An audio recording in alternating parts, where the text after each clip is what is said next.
So today we are going to discuss about the Roman civilization, and the Roman civilization is the only one civilization, right, who actually extended their empire across the three continents. मतलब एक ऐसा civilisation जो civilisation इतना विशाल का है, civilisation पूरे इतिहास में, पूरे एंशिएंट हिस्ट्री में इससे बड़ा और इससे लार्जेस्ट एम्पायर कोई नहीं। हम लोग कहते हैं कि जो इंडस वैली सिविलाइजेशन था वो दुनिया का सबसे प्राचीन सिविलाइजेशन था, नो डाउट। बट तीन प्राचीन सिविलाइजेशन में से एक प्राचीन सिविलाइजेशन कौन सा था?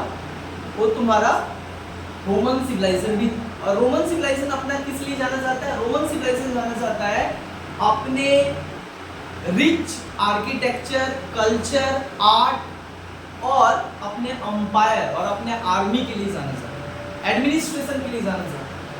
जिस तरीके का बेहतरीन प्रशासनिक व्यवस्था था ना रोमन समाज में, रोमन साम्राज्य के टाइम पे, उस तरीके का उस समय के जितने भी सभ्यता आया उसमें किसी भी तरीके का ये सारा कुछ देखने को नहीं मिला।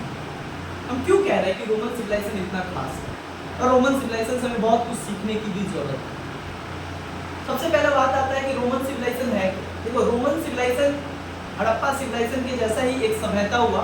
एक सभ्यता का शुरुआत होता है यूरोप, नाम से ही समझ में आ रहा है रोम।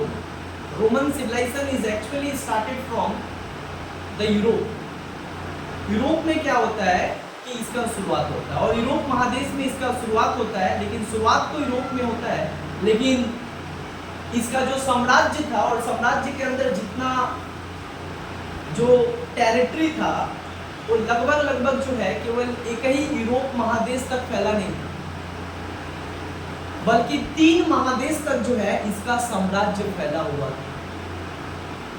मतलब जिस टाइम पे लोग कुछ सोच नहीं सकते थे, जिस टाइम पे एक जगह पे, एक छोटे से जगह, एक गांव पे शासन करना मुश्किल होता है, बट ठीक उसी टाइम पे एक रोमन सभ्यता है जो पूरे दुनिया में जो है अपना पहचान और अपना जो है एक विशाल का रूप दिखा रहा है कि दुनिया का केवल एक देश नहीं, केवल देश नहीं, केवल एक महादेश नहीं, बल्कि 3 महादेश तक फैला और 3 महादेश तक अपना कब्जा किया करने वाला जो है एकमात्र साम्राज्य और एकमात्र सभ्यता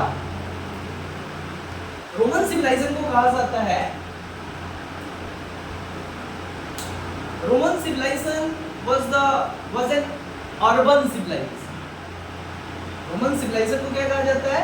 अर्बन सिविलाइजेशन कहा जाता है। इसका मतलब होता है कि जो रोम में इसका शुरुआत हुआ था और ये जो सभ्यता का शुरुआत हुआ था ये कोई गांव वाला सभ्यता नहीं था। ऐसा नहीं था कि गांव जैसा स्ट्रक्चर, शहर जैसा सभ्यता था रोमन सभ्यता, इसलिए इतना ज्यादा खास है। इसका मतलब कहा जाता है कि Roman civilization was one of the oldest civilization and one of the oldest urban civilization. माना जाता है कि दुनिया का सबसे प्राचीन सभ्यताओं में से एक सभ्यता जो था वो कौन था? तुम्हारा अर्बन सिविलाइजेशन। अर्बन सिविलाइजेशन का शुरुआत कैसे होता है, चलो इसके बारे में जो है ब्रीफली में जो है जानते हैं कि अर्बन सिविलाइजेशन का शुरुआत आखिर में होता कैसे। जो इतना विशाल का है सभ्यता, जो लगभग जो है इसको कहा जाता है अर्बन सिविलाइजेशन। क्या कहा जाता है? Urban civilization. दुनिया का सबसे बेहतरीन अर्बन पैटर्न और अर्बन व्यवस्था से स्थापित अगर कोई सभ्यता था तो सभ्यता का नाम था रोमन सिविलाइजेशन। और दूसरा, ये जो रोमन सिविलाइजेशन था ये दुनिया का सबसे ज्यादा फैला होने वाला समाज था। मतलब फैला होने का मतलब होता है सबसे विस्तृत समाज, विस्तृत सभ्यता। इसको कहा जाता है Roman civilization is the largest civilization of the world. दुनिया का सबसे विशालकाय सभ्यता था और ये एक ऐसा सभ्यता था जो 3 कॉन्टिनेंट में फैला हुआ है। इसका मतलब होता है 3 कॉन्टिनेंट तक फैला हुआ था। मतलब 3 कॉन्टिनेंट एरिया तक जो है ये फैला हुआ था। मतलब इसका जो सभ्यता था, इसका जो कब्जा था वो मानो 3 महादेश तक क्या हुआ था? फैला हुआ। और इतना विस्तृत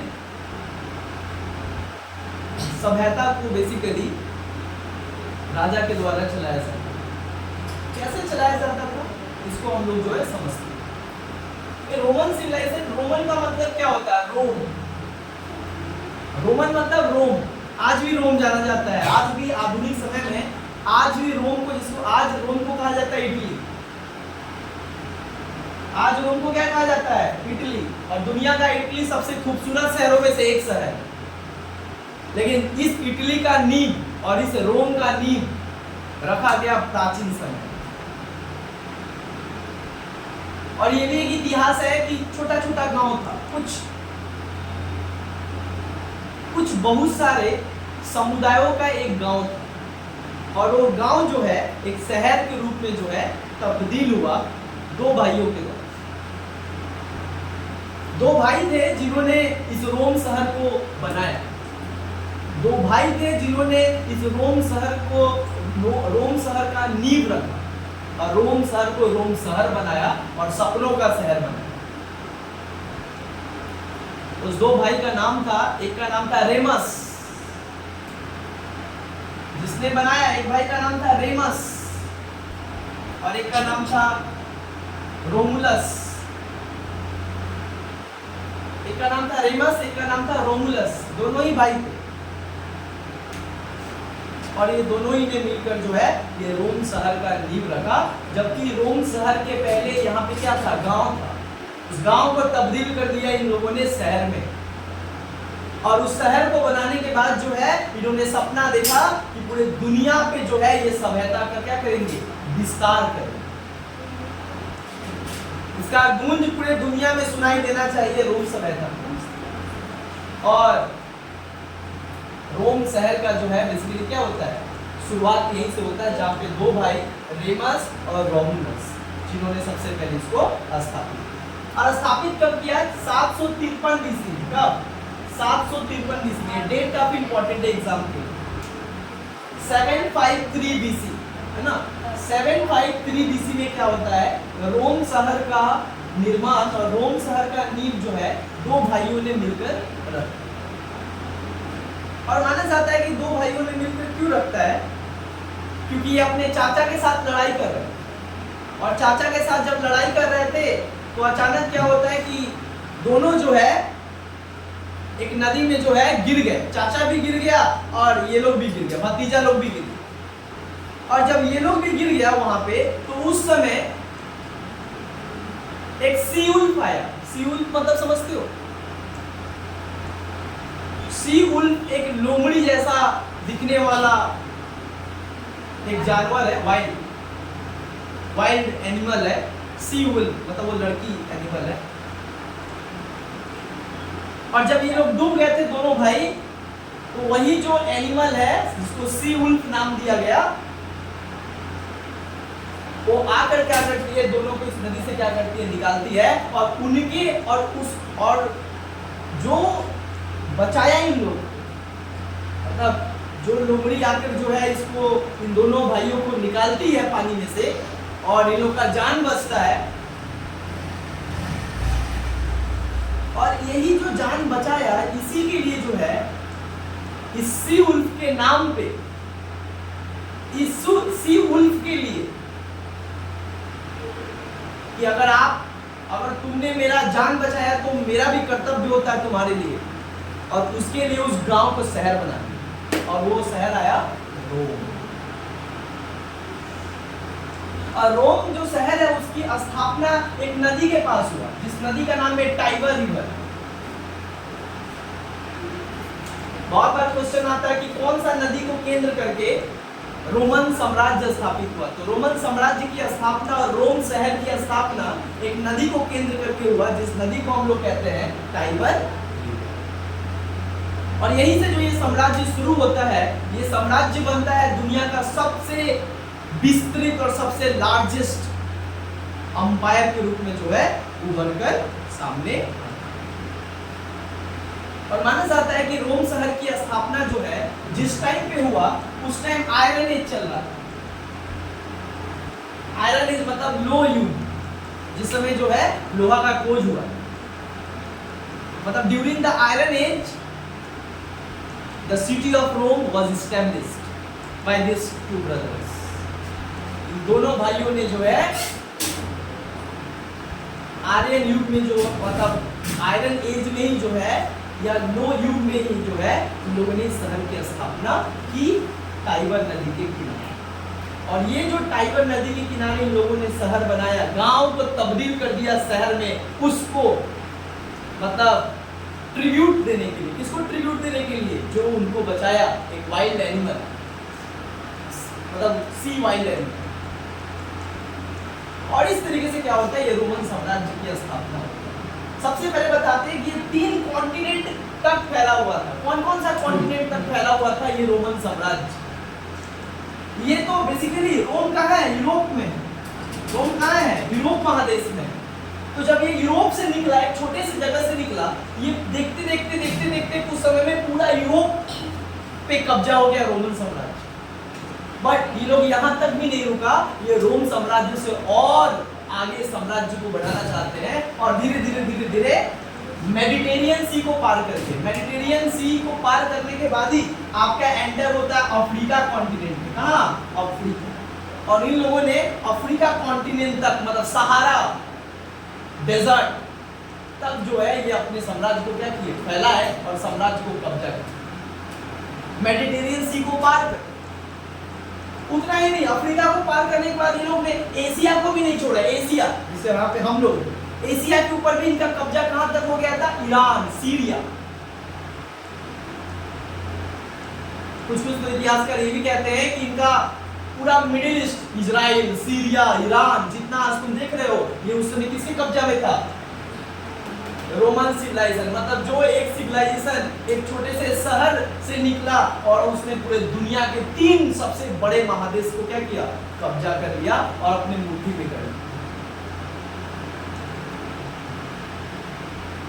तो ये जो 3 साम्राज्य को इन लोगों ने कब्जा किया और इतना बड़ा साम्राज्य हो गया, या आखिर इस साम्राज्य की स्थापना हुई कैसे? इतना बड़ा आखिर वो कौन लोग थे? वो कौन से शासक थे जिन्होंने इस साम्राज्य को इतना आगे बढ़ाने में जो है अपना बेहतरीन रोल निभाया? उन शासकों के बारे में जो हम लोग पढ़ते हैं, इसका मतलब होता है पॉलिटिकल सिस्टम पढ़ते हैं कि किस तरीके से जो है ये सब स्टार्ट। समझ में आ रहा है कैसे जो है ये दुनिया का सबसे 3 साम्राज्य तक फैलने वाला जो है सभ्यता बन गया। कहा जाता है कि इनके पूरे पॉलिटिकल रेन को, मतलब इनके पूरे राजनीतिक शासन व्यवस्था को, रोम के शासन व्यवस्था को 3 भागों में बांटा गया, क्योंकि 3 अलग अलग शासन व्यवस्था में इन लोगों ने साम्राज्य को क्या किया है? विस्तार किया है और साम्राज्य को इन्होंने एक्सपेंड किया है। एक्सपेंड का मतलब होता है बढ़ाया। कौन कौन सा है? पहला आता है किंगशिप, या इसको कहा जाता है monarchy system, under monarchy system. Under monarchy system कुछ कुछ राजा है जैसे तुलाज,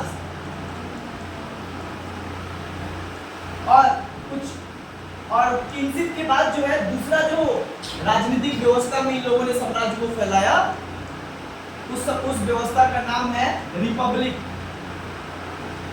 रिपब्लिक रूल, मोनार्की रूल, और तीसरा इसको कहते हैं इंपीरियल रूल। 3 अलग अलग शासन व्यवस्था में इन लोगों ने इस पूरे साम्राज्य को 3 महादेशों तक जो है फैलाने का काम। पहला जो है वो है किंगशिप और मोनार्की। समझो किंगशिप और मोनार्की क्या होता है और जिसमें ये साम्राज्य को फैलाया गया। सबसे पहले बात करते हैं पहला साम्राज्य, early political rule. When the Roman empire was started to expand their territory. वो पहला अर्लियर पीरियड कौन था जहां से एक शहर बना और शहर से पूरा इन लोगों ने महादेश पर जो है अपने साम्राज्य को कब्जा कर लिया। तो ये जो रूल था उस रूल को क्या कहते हैं? इसको कहा जाता है मोनार्की रूल। इसका मतलब होता है, कहा जाता है राजतांत्रिक व्यवस्था। सबसे पहले रोमन शहर बनकर वहां पे राजतांत्रिक व्यवस्था आ गया था। राजतांत्रिक व्यवस्था का मतलब होता है जहां पे एक राजा पूरे साम्राज्य को क्या कर रहा था? चला रहा था। और राजतांत्रिक व्यवस्था का मतलब होता है कि एक राजा एक खास परिवार से आता है और किस परिवार से आता था? वो परिवार से आता था जिस परिवार का नाम था कुलीन परिवार, जिसको कहा जाता था, रोम में एक वर्ग था जिस वर्ग का नाम था पैट्रिशियन क्लास। और यही अभिजात और कुलीन वर्ग से जो है राजा आते थे और वो क्या करते थे? साम्राज्य को चलाते थे। और ये कब तक चला? ये स्टार्ट कब होता है? ये स्टार्ट होता है 753 बीसी से और ये चलता है 27 बीसी तक। सॉरी, 753 बीसी से स्टार्ट होता है और चलता है 509 बीसी तक। ध्यान दो, 753 में तो रोम शहर बनता है ना, एंड देन वहां से लेके 509 तक किसके कौन सा व्यवस्था के अंतर्गत रोमन साम्राज्य को आगे बढ़ाया जाता है? तो मोनार्की सिस्टम के तहत। मोनार्की सिस्टम का मतलब होता है जहां पे एक देश में एक राजा पूरे साम्राज्य को चला रहा है और वो जो राजा है वो किसी एक पर्टिकुलर फैमिली से आ रहा है, एक ही वर्ग से आ रहा है, राजा महाराजा के खानदान से ही राजा आ रहा है, राजा का बेटा ही राजा बन रहा है और वो चला रहा है। इस व्यवस्था को कहा जाता है मोनार्की सिस्टम और kingship system. Kingship system means where the king was the ruler of the country, जहां पे राजा उस देश का क्या है? शासक है और हेरिडिटरी है। हेरिडिटरी मतलब वंशानुगत, वंश के आधार पे राजा बन रहा है और वही जो है शासन कर रहा है। 753 बीसी से लेके 509 बीसी तक रोमन साम्राज्य को आगे बढ़ाने का काम कौन सा व्यवस्था के अंतर्गत हुआ? मोनार्की सिस्टम, या इसको हिंदी में कहते हैं राजतांत्रिक व्यवस्था। इसमें कुछ इंपॉर्टेंट शासक थे, जरूर कुछ इंपॉर्टेंट शासक थे, लेकिन इस शुरुआत के समय में और ये जो राजतांत्रिक व्यवस्था है इसमें रोमन साम्राज्य का विकास ज्यादा नहीं हुआ। विकास मतलब होता है किसी भी क्षेत्र में विकास नहीं हुआ, बस एक शहर बना, बट इस शहर को फैलाना ये बहुत कम एरिया तक फैला हुआ था इस राजतांत्रिक शासन व्यवस्था में, क्योंकि इस समय कोई अच्छा और शक्तिशाली शासक नहीं थे, समझदार शासक नहीं थे जो साम्राज्य को क्या करे? फैलाए। Because they didn't have strong military, उनके पास मिलिट्री नहीं थी, मिलिट्री था बहुत छोटा। यही कारण है कि इस शासन व्यवस्था में तुलास और भी एक दो शासक है, लेकिन इनसफिशिएंट रूलर। जो राजा का काम होता है कि साम्राज्य को बढ़ाना, लेकिन ये बढ़ा नहीं। लेकिन इसके बाद आया एक और साम्राज्य जिसको कहा जाता है रिपब्लिक रूल। ये जो रिपब्लिक रूल आता है, जहां पे रिपब्लिक मतलब क्या होता है? ध्यान दो, पहले रिपब्लिक का मतलब समझो। ये कौन सा नया राजनीतिक व्यवस्था है? नए तरीके का शासन व्यवस्था था। नए तरीके का शासन व्यवस्था क्या था? जो राजतांत्रिक व्यवस्था से अलग था। यहाँ पे क्या होता था? जनता मतलब रोम की जनता तय करते थे कि हमारा राजा कौन बने। और कैसे तय होता था? सीनेट। और जो राजा होते थे उनको क्या कहा जाता था? प्रिंसिपेट, है ना? प्रिंसिपेट कहा जाता था, राजा को कहा जाता था प्रिंसिपेट। और इनका तय कैसे होता था? सीनेट। राजा कौन बनेगा ये तय होगा सीनेट। सीनेट में कौन होते थे? सीनेट में उस समय के रोमन साम्राज्य के जो सबसे उच्च वर्ग होते थे, जिसको पैट्रिशियन कहा जाता है, और कुछ क्लर्जी का मतलब होता पुरोहित, रिलीजियस लीडर एंड सब बिजनेसमैन। वो लोग डिसाइड करते थे कि कौन बनेगा और कौन राजा बनेगा जो इस साम्राज्य को क्या करे? आगे ले जा सके। मतलब सबके बात के आधार पे, मेजॉरिटी के आधार पे तय होता था कि कौन बनेगा राजा। पहले जैसा नहीं होता था कि एक ही फैमिली से बनता, नहीं। सीनेट तय करता था कौन बनेगा रोम साम्राज्य और रोमन साम्राज्य का शासक कौन बनेगा। तो जो जिनको सीनेट तय कर देता था, मोहर लगा देता था, वो बन जाते थे किंग। बट अब वो क्या है? Republic king. रिपब्लिक का मतलब होता है उनको सीनेट का बात मानना पड़ता। समझ में आ रहा है? जैसे डेमोक्रेसी मतलब वही, मतलब इलेक्टेड पोस्ट। ऐसा नहीं था कि राजा एक फैमिली से बनता है, नहीं। रोमन साम्राज्य के लोग तय करेंगे कि रोमन साम्राज्य का शासक कौन बने। भारत के लोग तय करेगा कि भारत का नेक्स्ट प्राइम मिनिस्टर कौन बने। अंडरस्टैंड? उसी तरीके से क्या होगा? रिपब्लिकन में ये व्यवस्था है, मतलब जहाँ पे वहाँ की जनता तय करते थे कि शासक कौन बनेगा। जनता मतलब सीनेट, पैट्रिशियन, प्लेबियन, ये सारे क्लास, क्लर्जी, ये लोग तय करते। सारे तो नहीं, सारे लोग तो नहीं, बट कुछ लोग जो वहाँ के शक्तिशाली बिजनेसमैन, रिलीजियस, मतलब हायरार्कियल ऑर्डर में जो होते थे। तो ये जो रिपब्लिकन रूल था ये कब से कब तक चला? 509 से लेके 27 बीसी तक। कब तक चला?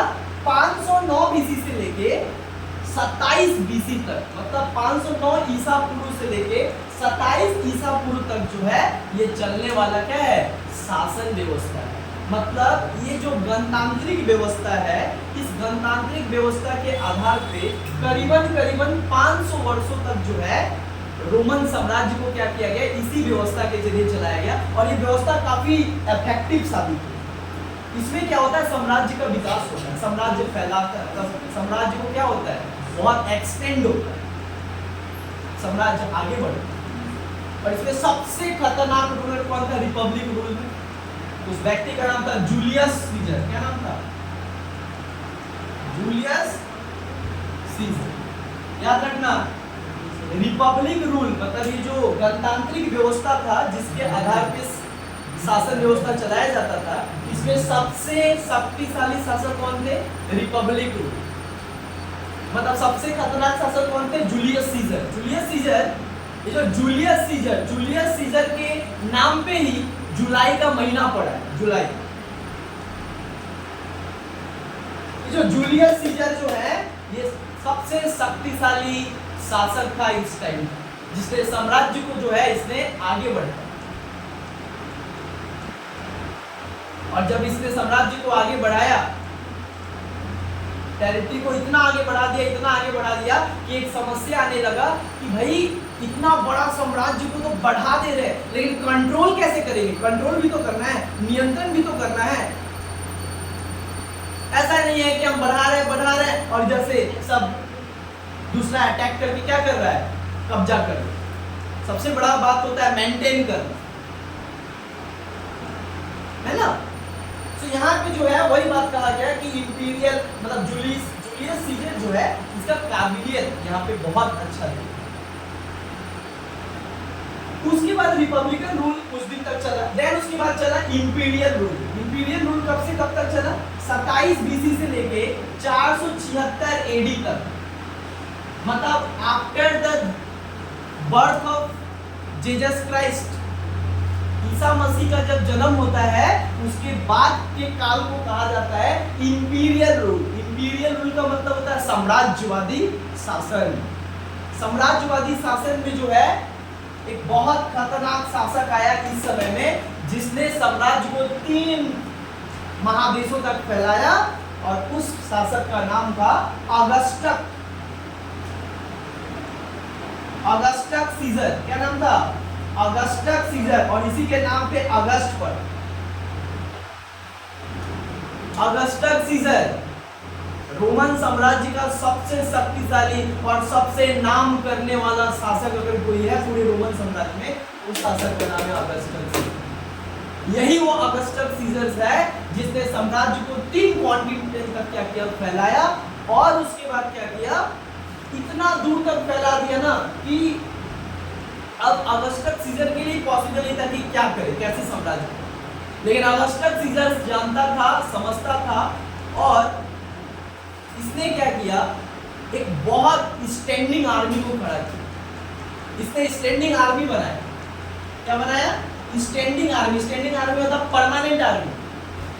और परमानेंट आर्मी बनाया और बोलता था इसको कैश पैसा देता था। पहले जितने भी थे कैश नहीं देते थे, ये बोला नहीं कैश देंगे, तब जाकर ये लोग क्या करेगा? ड्यूटी करेगा अच्छे से। और आर्मी बहुत जरूरी इतने बड़े साम्राज्य को चलाने के लिए और साम्राज्य पे नियंत्रण रखने, है ना? सो इसने क्या किया? आर्मी खड़ा किया। और ऑगस्टस सीजर सचमुच इतना शांति तरीके से क्या करता था और बेहतरीन तरीके से साम्राज्य को आगे बढ़ाता था, फैलाता था। और केवल इसने साम्राज्य को मतलब खाली टेरिटरी को बढ़ाया नहीं, बल्कि इसने साम्राज्य के गौरव को बढ़ाया। बल्कि इसी के समय में, इसी के शासनकाल में आर्ट का क्या होता है? विकास होता है। आर्ट मतलब साहित्य। इसी के टाइम पे आर्किटेक्चर का विकास होता है। आर्किटेक्चर का मतलब क्या होता है? स्थापत्य कला, आर्किटेक्चर, बिल्डिंग। इतना खतरनाक तरीके का बिल्डिंग उस समय बनाया था ना, लोग देख के इतिहास में बोलते हैं कि भाई आज के टाइम पे ऐसा बिल्डिंग नहीं है जो उस टाइम पे बनाया। आर्ट, आर्किटेक्चर हर तरीके से बेहतरीन, साइंस का विकास हुआ था, टेक्नोलॉजी का विकास हुआ है, मतलब ऐसा कोई फील्ड नहीं है जिस फील्ड में विकास नहीं हुआ है। इसीलिए इसके शासनकाल को कहा जाता है golden era of Roman civilization. इतना ना विकास हुआ जैसे कि गुप्ता साम्राज्य में समुद्रगुप्त के टाइम को कहा जाता है golden era of Gupta dynasty, उसी तरीके से रोमन सिविलाइजेशन किसको कहा जाता है? अगस्टस सीजर के शासनकाल को क्या कहा जाता है? सुनो, the era of Augustus Caesar is known as the golden era of Roman civilization. और इसके एरा को क्या कहा जाता है? Era of peace and prosperity, क्योंकि इसके शासनकाल में सबसे ज्यादा क्या होता है? पीस। पीस का मतलब होता है शांति था, मार्केट कम था। और दूसरा क्या था? पीस के साथ साथ क्या था? प्रॉस्पेरिटी। प्रॉस्पेरिटी मतलब धन, हर चीज से विकास हो रहा है, साहित्य का विकास हो रहा है, कला का विकास हो रहा है, सब चीज का, साइंस का विकास हो रहा है, हर फील्ड में क्या हो रहा है? ग्रोथ हो। और इसीलिए इस एरा को क्या कहा जाता है? स्वर्ण युग, गोल्डन एरा। बहुत बार एग्जाम में आएगा कि अगस्टस सीजर किस एरा को, किसके शासनकाल को गोल्डन एरा कहा जाता है रोमन सिविलाइजेशन? अगस्टस। समझ में आ रहा है? बाद में अगस्टस सीजर के बाद एक और राजा आया जिसका नाम है कॉन्स्टेंटिनोपल। क्या नाम था? कॉन्स्टेंटिनोपल। कॉन्स्टेंटिनोपल एक बहुत बेहतरीन शासक। अच्छा, अगस्टस सीजर के टाइम पे क्या हुआ था कि साम्राज्य इतना ना मतलब क्या हो रहा है कि आगे बढ़ गया था और इतना ना विस्तृत हो गया था कि चलाने में दिक्कत हो रहा था। एक राजा इतना 3 महादेश तक फैला हुआ एरिया को देखना है, कैसे संभाल सकते? आर्मी होने के बावजूद उतना आर्मी भी तो नहीं था, कैसे संभालेंगे? अब समस्या आ गया कि भाई इधर देखें कि इधर देखें, जिधर देखो उधर ही मेरा साम्राज्य, इतना ना बड़ा बना लिया। अब दिक्कत आ गया, नियंत्रण कैसे करें? तो पता चला कि काम करते हैं, जो इतना बड़ा साम्राज्य बनाया है ना, 3 एम्पायर, एक एशिया, एक अफ्रीका और एक यूरोप, तीन महादेश तक फैला हुआ। ये बोला एक काम करते हैं, बांट देते। तो बोलता है कैसे बांटोगे? बोलता है देखो 2 भागों में बांट दे, जो इतना बड़ा साम्राज्य है ना, इसको 2 भागों में बांट। इसको कहेंगे वेस्ट रोमन एम्पायर। क्या कहेंगे? वेस्ट, मतलब ये पश्चिम की तरफ है, ये पश्चिम की तरफ होने के कारण इसको पश्चिमी रोमन साम्राज्य कहेंगे। और ये पूरब की तरफ होने के कारण इसको क्या कहेंगे? Eastern Roman empire. और क्या करेंगे? जो पश्चिम में है बहुत बड़ा है, इधर ईस्ट पूर्व में है, ये भी बड़ा है। एक काम करो, पश्चिम की तरफ जो है एक राजधानी बनाया जहां से हम पश्चिम की तरफ नजर रखेंगे, और उस राजधानी को बनाया रोम। बोला Rome is the capital of western Roman empire. मतलब ये जो पश्चिमी इलाका में अपना ध्यान रखने के लिए हम रोम मेरा राजधानी होगा, जहां से पश्चिम के ऊपर पूरा क्या करेंगे? नियंत्रण रखेंगे और ध्यान रखेंगे। और बोला जो ईस्टर्न एरिया है इसको हम क्या बनाएंगे? बाइजेंटाइन। बाइजेंटाइन इसको कैपिटल बनाया। जो बोला हम बाइजेंटाइन से कहां ध्यान रखेंगे? पूरा पूरब के तरफ। समझ में आया? क्योंकि इतना बड़ा साम्राज्य था। और बाद के दिनों में जैसे जूलियस अगस्टस सीजर का डेथ हो जाता है, उसके बाद से क्या होता है? ये साम्राज्य डिक्लाइन होना स्टार्ट। डिक्लाइन मतलब खत्म होना स्टार्ट, पतन होना स्टार्ट होता है, बर्बाद होना स्टार्ट होता है। और ये बर्बाद का सबसे बड़ा कारण था कॉन्स्टेंटाइनोपल। जब कॉन्स्टेंटाइनोपल एक शासक था, वो जैसे ही राजा बना तो ये जो वेस्टर्न रोमन एम्पायर थे ना, इसके हाथ से निकल गया। किसके हाथ से निकल गया? रोमन एम्पायर के हाथ से पश्चिम का इलाका क्या हुआ? निकल गया। और रोम क्या हुआ? अब रोम पे कब्जा नहीं हो पा, मतलब रोम से अब नजर नहीं, अरे रहेगा तब ना रोम से नजर रखोगे। जो एरिया पे हम कब्जा किए तो वो एरिया तो क्या होगा? किसी दूसरे ने ले लिया। कौन ले लिया? बारबोसा। उसमें बारबोसा का अटैक हुआ था। बारबोसा मतलब ईरान का अटैक हुआ था। और ईरान जो है सारा पश्चिम एरिया को क्या किया था? रोमन सिविलाइजेशन से कब्जा कर लिया। और जस्ट इसके बाद क्या होता है? 476 से मतलब धीरे धीरे टूट टाक चलता है, क्योंकि ईस्टर्न यूरोप अभी भी उसके पास था, है ना। ईस्टर्न रोमन एम्पायर अभी भी बहुत सारा एरिया उसके पास था, यूरोप का बहुत सारा एरिया। बट बाद में देखा गया जर्मनी भी अटैक कर दिया, मतलब अब यूरोप में अटैक हो गया इसके ऊपर। तो धीरे धीरे इसका पतन क्या होता है, सब जगह से पतन होना स्टार्ट हो गया। फाइनली 1453 में जो है ये फाइनली रोमन साम्राज्य क्या होता है, सबसे ज्यादा दिन तक चलने वाला साम्राज्य और सबसे बड़ा साम्राज्य, सबसे विशाल का है, अपना साम्राज्य को फैलाने वाला साम्राज्य राष्ट्र में क्या होता है, अंत हो जाता है, खत्म हो जाता है। इससे एक चीज समझ में आता है कि अच्छा शासक ही आपको ज्यादा दिन तक आपके साम्राज्य को कायम रख सकता है और साम्राज्य में उन्नति और विकास और शांति ला सकता है। दैट मींस राजा बनना, कोई भी राजा नहीं बन सकता। राज्य को चलाना घर के चलाने बराबर नहीं है ना। राज्य को चलाने के लिए तुम्हारा राजा जैसा बुद्धि होना चाहिए। और मैकियावेली एक बात कहा था कि king should be brave like a lion and cunning like a fox। राजा को जो है शेर की तरह बहादुर, बिना कुछ सोचे शिकार को जो है ये शिकार करने के लिए जो है वो हमेशा तत्पर रहता है, और cunning like a fox। और राजा को चालाक भी होना पड़ेगा, किसके तरह, लोमड़ी के तरह, है ना। लोमड़ी की तरह चालाक राजा और शेर की तरह बहादुर। अगर ये दो क्वालिटी राजा के पास है तभी वो राज्य को संभाल पाएगा। कहाँ पे लड़ाई करना है और कहाँ पे समझदारी दिखाना है, ये राजा को भली बात करना चाहिए। हर जगह जो है आप बल पे युद्ध नहीं जीता जा सकता है, कुछ युद्ध दिमाग से भी जीता जाता है ना। इसके लिए काफी इम्पोर्टेंट। 1453 में क्या होता है, रोमन साम्राज्य फाइनली क्या होता है, केम टू एंड, है ना। रोमन सिविलाइजेशन जो इतना बड़ा सिविलाइजेशन था ये फाइनली क्या होता है, खत्म हो जाता है, डिक्लाइन हो जाता है। अब आगे देखो, ये जो रोमन सिविलाइजेशन डिक्लाइन हुआ, ये तो हम लोग पढ़े इसका पूरा पॉलिटिकल सिस्टम, पूरा इतिहास पढ़े, कैसे क्या था, कैसे कब हुआ, क्या। अब हम लोग समझते हैं कि रोमन सिविलाइजेशन का सोसाइटी कैसा था।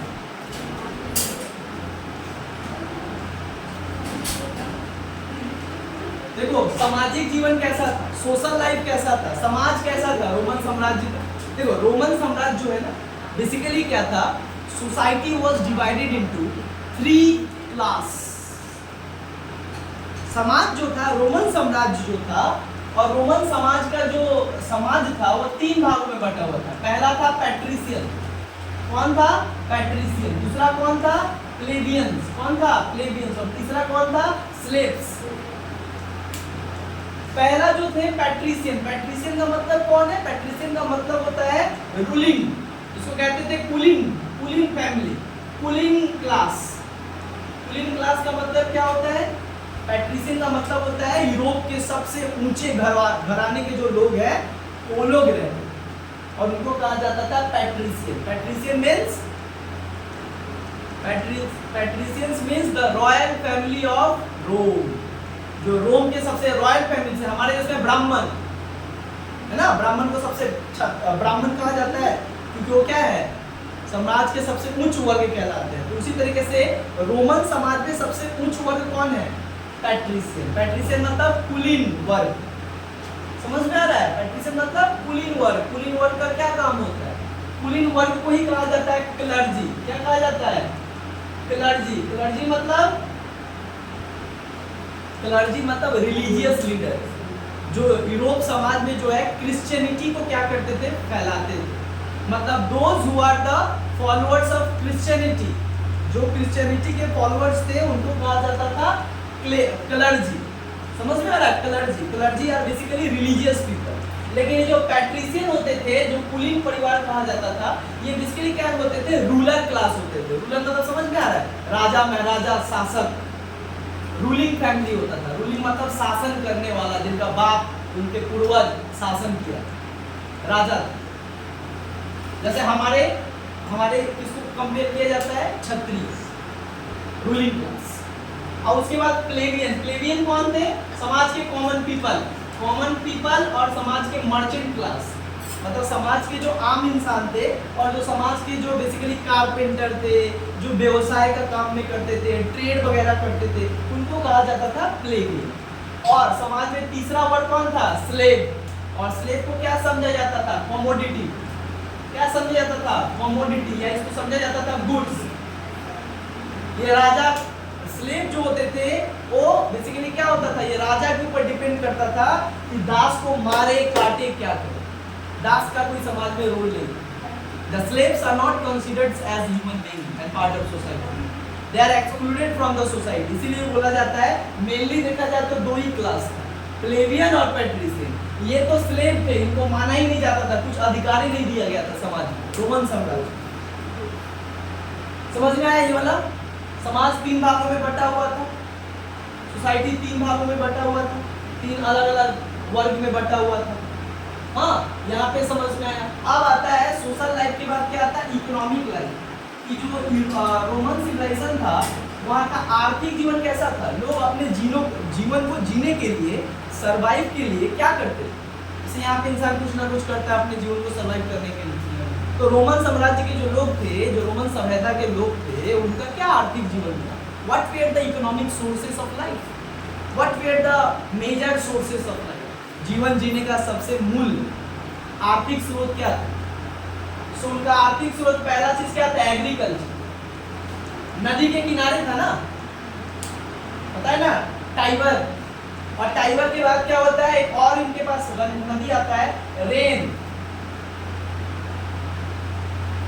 सो ये जो टाइबर नदी है वो काफी ज्यादा वहां से कट के निकलता था, जिससे क्या होता है, ये एग्रीकल्चर फर्टाइल लैंड था। यहाँ का जो लैंड था वो फर्टाइल लैंड था, जिसके कारण most of the people they associated with the activity of cultivation. बहुत सारे लोग उस समय के आम लोग जो है किसान के काम में लगे होते थे और खेती किया करते थे, और जिससे कुछ आय होता था, जिससे अपना जीवन चलाते थे। अंडरस्टैंड? दूसरा उनका सोर्स ऑफ लाइफ क्या था, जहां से वो पैसा कमाते थे। दूसरा था डोमेस्टिक एनिमल। क्या करते थे, एनिमल डोमेस्टिकेशन। क्या कहा जाता है इसको, एनिमल डोमेस्टिकेशन। एनिमल डोमेस्टिकेशन का मतलब क्या होता है, पशु पालन करना।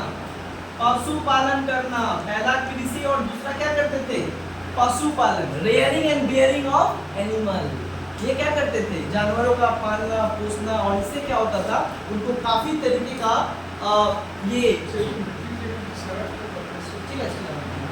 सो ये जो एनिमल डोमेस्टिकेशन है, बेसिकली पशु पालन करना इनका दूसरा सबसे मुख्य काम है। इस समय के लोगों का दूसरा सबसे इंपॉर्टेंट काम क्या था, कि जानवरों का देख रखाव करना, राइट। और उससे उनको क्या होता था, काफी बेनिफिट मिलता था।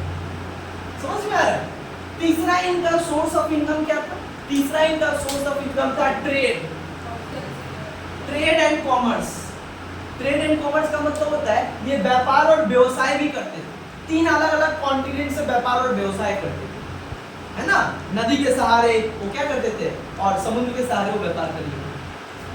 ट्रेड एंड कॉमर्स के बाद एक और उनका सोर्स ऑफ लाइफ क्या था, art and architecture. Art and architecture, घर महल कला साहित्य के जरिए जो है बहुत पैसा कमाते हैं। और एक और बात है, यहाँ के जितने भी लोग थे ना, वो चाहे मेल हो चाहे फीमेल, मतलब पुरुष हो चाहे औरत, वो हमेशा ऑर्नामेंट पहन के चलता था। ऑर्नामेंट मतलब समझते हो, ज्वेलरी। हल्का में लेते हो लोग को, शौकीन इंसान थे ना भाई, ना। सो बेसिकली क्या होता है, art and architecture. Economic life समझ में आया, किस तरीके का जीवन जीते थे, what were the main source of life. So these are the main source of life, अपना जीवन इसी से चलाते हैं। उसके बाद आता है रिलीजियस लाइफ। क्या आता है, धार्मिक जीवन कैसा था, धर्म वरम था कुछ, कि मानते थे कि नहीं मानते थे, उसके बारे में पढ़ते। वहां के जो लोग थे ना, धार्मिक व्यक्ति। The Roman peoples are the religious peoples. The Roman peoples are believing in religion. पॉलिटिज्म में विश्वास करते थे। पॉलिटिज्म में विश्वास करते थे, इसका मतलब होता है गॉड को वो किसी अलग अलग रूप में देखते थे। इसका मतलब होता है the Roman peoples are religious people. ऐसा नहीं था कि उनका धर्म नहीं था या कोई धार्मिक बिलीफ नहीं था, आइडिया नहीं था, आस्था नहीं था। उनका भी क्या होता था, आस्था। वो भी क्या करते थे, भगवान में क्या करते थे, विश्वास करते थे, पूजा पाठ करते थे। अच्छा, वहां पे भी सुपरस्टिशियस था। जैसे हमारे समाज में बहुत सारा क्या है, सुपरस्टिशियस है ना, मूर्ति पूजा करना, ये सब वो लोग भी पूजा करते थे। वो लोग किस धर्म के थे, क्रिश्चियन। इनका मेन धर्म कौन था, क्रिश्चियन। क्रिश्चियन मतलब ईसाई। और ये उस टाइम वो किसको पूजा करते थे, कौन सा गॉड को? जुपिटर। इसका पूजा करते थे जुपिटर। और किसका? मार्स। मार्स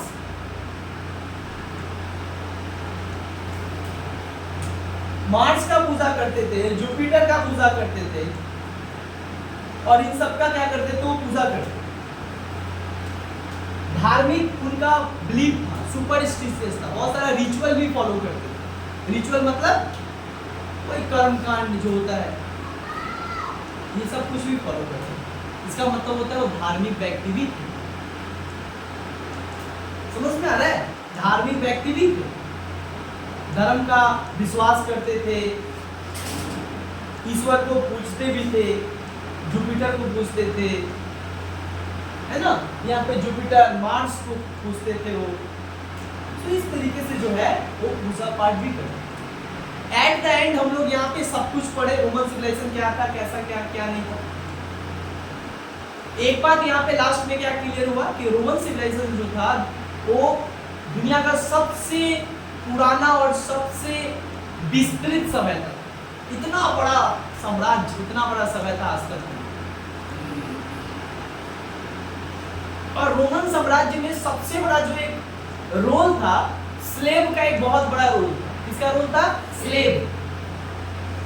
स्लेव का मतलब होता है जो वहां के दास होते थे, वो लोग दास जो है ना, पेंटिंग करना, बिल्डिंग बनाना, राजा के लिए काम करना, रोड गजब का रोड, आर्किटेक्चर में इनसे आगे कोई नहीं था। अच्छा, रोम एक और चीज के लिए जाना जाता था, लॉ के लिए। किसके लिए जाना जाता था? लॉ। दूसरा एक सबसे बड़ा इसका क्या ऑर्गेनाइजेशन था? मिलिट्री। बहुत एक अच्छा सैनिक था। फिर जब शुरू में सैनिक बनाया गया था तो बनाया गया था रोम शहर को देखरेख करने के लिए। बाद में ये पूरा क्या किया? पूरा रोमन अंपायर को नियंत्रण करने में ये काम किया। मतलब और लॉ में भी जो है इन लोगों ने सबसे पहला कानून बनाया। आज जो दुनिया के लोग कानून अपना रहे हैं, सबसे पहले कानून का आइडिया कहां से आया था? रोम। बहुत बड़ा स्कॉलर है, पॉलिटिकल फिलोसोफर है, इसका नाम है सिसरो। क्या नाम है? सिसरो। रोमन एक बहुत बड़ा फिलोसोफर और लॉयर, जिसने सबसे पहले आइडिया दिया लॉ। 12 टेबल, सबसे पहले इसका रिटेन लॉ क्या है? सबसे पहले दुनिया में रिटेन लॉ लाने वाला देश रोम। 12 टेबल, उसके आधार पे दुनिया के सारे देश कानून बना रहे इसका। 12 टेबल मतलब एक कानून का नाम था 12 टेबल, जहाँ पे 12 ठो बुक होता था जिसमें वो सारा कानून लिखा करता। समझ में आया? तो इस तरीके से रोमन साम्राज्य हमारा, रोमन सभ्यता खत्म हुआ, जो दुनिया के 3 महादेशों तक जो है फैला हुआ। Thank you.